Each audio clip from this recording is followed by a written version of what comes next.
হয় অলৰেডি 1 বছৰ জিতাৰ পিছত কমপ্লিট হৈ গ'ল ৰাইজে যেনেকুৱা ধৰণৰ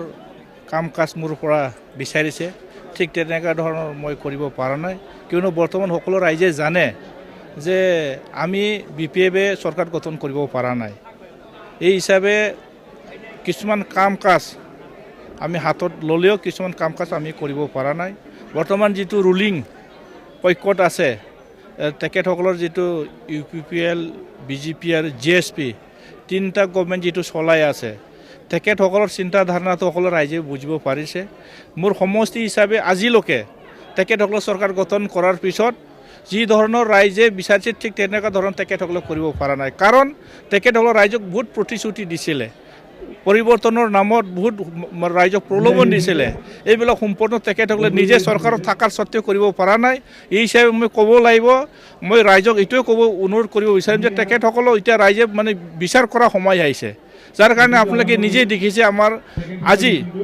দনচি ব্লক কমিটি হিচাপে আমাৰ টাৰ্মিনেলছ আছিলে ইয়াত আমাৰ সকলো মানে মেইন যিমান শাখা আছে অলৰেডি ইয়াত আহিছে যথেষ্ট সংখ্যক আমাৰ কৰ্মীবিলাক মনত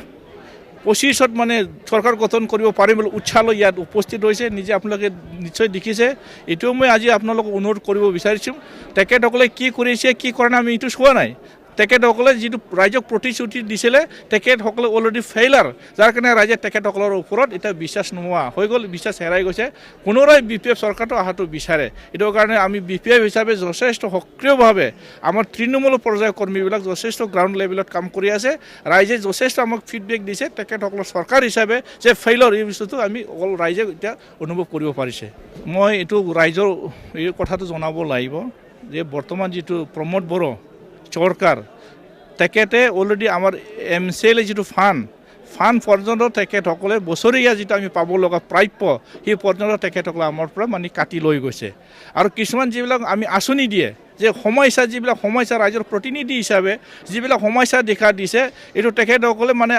এই কাম কাজবিলাকত তেখেতসকলে যিবিলাক স্কিম আমি পঠাই দিয়ে তেখেতসকলে কৰিব পৰা নাই ইয়াতে বুজা যায় তেখেতসকলৰ হাতত যিবিলাক পইচা যিবিলাক পুঞ্জি আহিছে তেখেতসকলে যেনেকুৱা ধৰণৰ আমি গম পাই আছোঁ বৰ্তমান কিছুমান কথাবিলাক আমি গম পাইছোঁ তেখেতসকলে ছাপ্লাইৰ বাহিৰে একো উন্নয়ন কাম কৰিব পৰা নাই কিয়নো আমি দেখিব পাৰিছোঁ বৰ্তমানত মানে BTCৰ ডিপুটি চিফ গোবিন্দ বসুমতাৰী ডাঙৰীয়া সমষ্টিত যেনেকুৱা ধৰণৰ দুৰ্নীতি চলিছে আপোনালোকে সকলোৱে মানে চালে গম পাব যে এজন ব্যক্তিয়ে যদি 92টা স্কিম পায় আৰু 92টা স্কিম একচুৱেলি গ্ৰাউণ্ড লেভেলত কাম হৈছে নে নাই এইটো চাব লাগিব এতিয়া আমি গম পাইছোঁ যিটো তেখেতসকলৰ যিটো ভিতৰত যিটো আমি দেখিলোঁ 92টা স্কিমৰ ভিতৰত যেনেকুৱা ধৰণৰ কাম কাজ হ'ব লাগিছিল ঠিক তেনেকুৱা ধৰণৰ হোৱা নাই কাৰণ তেখেতসকলৰ পাৰ্চেণ্টৰ যিটো কমিশ্যন ৰাজ এতিয়ালৈকে তেখেতসকলৰ কমা নাই যাৰ কাৰণে তেখেতসকলৰ আজিৰ ডেটত যিমান মানে BTCৰ পুঁজি আহিছে এই পুঁজি একেবাৰে বাস্তৱত ভালকৈ তেখেতসকলে কাম কৰি দেখাব পৰা নাই কাৰণ আমি বুজিব পাৰোঁ তেখেতসকল BPF হিচাপে আজি তেখেতসকল আমি যিবিলাক আঁচনি তেখেতসকলৰ ওচৰত আমি মানে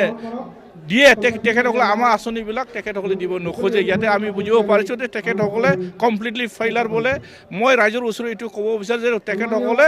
চৰকাৰ থকাতকৈ নাথাকাই ভাল বোলে সকলোৱে ৰাইজক ক'ব বিচাৰিছে এইটো মোৰ কথা নহয় দে ৰাইজে কৈছে ৰাইজে কৈ আছে যে তেখেতসকলে গভৰ্ণমেণ্টত থাকিও একো কাম কৰিব পৰা নাই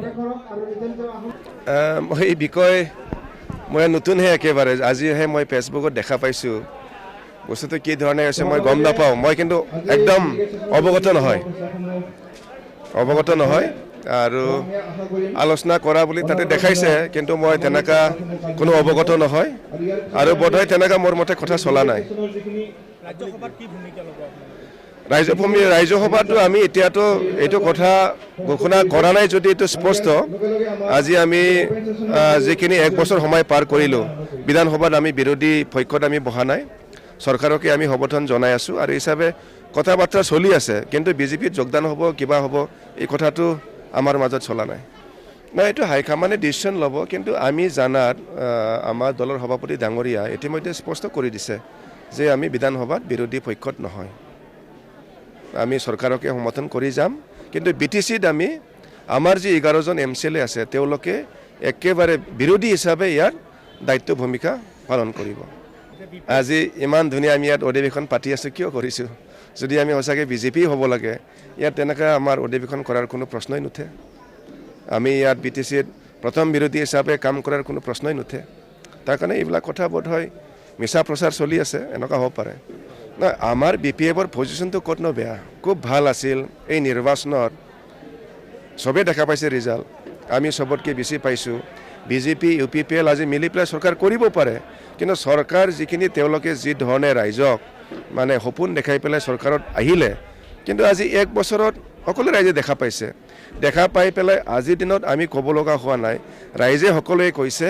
প্ৰমোদ বড়ো ডাঙৰীয়াৰ নেতৃত্বত যি চৰকাৰ তাতকৈ বেছি ভাল হাগ্ৰামা ডাঙৰীয়াৰ আগৰ 15 বছৰ চৰকাৰটো ভাল আছিল বুলি সকলোৱে কৈছে।